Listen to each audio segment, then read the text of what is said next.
ವೀಕ್ಷಕರೇ, big boss Kannada season 11ಕ್ಕೆ 17 ಸ್ಪರ್ಧಿಗಳು ಬಂದಿದ್ದಾರೆ. ಆ ಪೈಕಿ ಲಾಯರ್ ಜಗದೀಶ್ ಅವರು ಮಿತಿ ಮೀರಿ ವರ್ತಿಸಿದ್ದಾರೆ. ಬಿಗ್ ಬಾಸ್ಗೆ ಅವಾಜ್ ಹಾಕಿದ್ದಾರೆ. ಬಿಗ್ ಬಾಸ್ ಶೋಗೆ ಅವಮಾನ ಮಾಡಿದ್ದಾರೆ. ಜೊತೆಗೆ ಮಹಿಳೆಯರ ಒಳ ಉಡುಪಿನ ಬಗ್ಗೆ ಮಾತನಾಡಿ ವಿವಾದ ಸೃಷ್ಟಿ ಮಾಡಿಕೊಂಡಿದ್ದಾರೆ. ಇದೆಲ್ಲದರ ಕುರಿತು ಇದೀಗ ಕಿಚ್ಚ ಸುದೀಪ್ ಅವರು ಕಿಚ್ಚನ ಪಂಚಾಯಿತಿಯಲ್ಲಿ ಮಾತನಾಡುತ್ತಿದ್ದಾರೆ.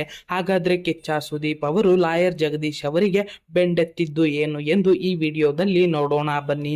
ಅದಕ್ಕೂ ಮುನ್ನ ನಿಮಗೂ ಕೂಡ ಕಿಚ್ಚನ ಪಂಚಾಯಿತಿ ಇಷ್ಟ ಅನ್ನೋದಾದ್ರೆ ತಪ್ಪದೆ ಈ ವಿಡಿಯೋನ ಲೈಕ್ ಮಾಡಿ, ಹಾಗೆ ನಮ್ಮ ಚಾನೆಲ್ ಅನ್ನು ಸಬ್ಸ್ಕ್ರೈಬ್ ಮಾಡಿ ನಮ್ಮನ್ನು ಬೆಂಬಲಿಸಿ. ಹೌದು, ಇದೀಗ ಕಿಚ್ಚನ ಪಂಚಾಯಿತಿ ಶುರುವಾಗಿದ್ದು ಲಾಯರ್ ಜಗದೀಶ್ ಅವರಿಗೆ ಸರಿಯಾಗಿ ಕೈ ತೆಗೆದುಕೊಂಡಿದ್ದಾರೆ. ಸಾಕಷ್ಟು ವಿಚಾರಗಳಿಗೆ ಲಾಯರ್ ಜಗದೀಶ್ ಅವರ ಹತ್ತಿರ ಸ್ಪಷ್ಟನೆ ಪಡೆಯುತ್ತಿದ್ದಾರೆ. ಜೊತೆಗೆ ಬಿಗ್ ಬಾಸ್ ಶೋ ಬಗ್ಗೆ ಕೇವಲವಾಗಿ ಮಾತನಾಡಿದ್ರೆ ಸರಿ ಇರುವುದಿಲ್ಲ ಎಂದು ಬೆಂಡೆತ್ತುತ್ತಿದ್ದಾರೆ.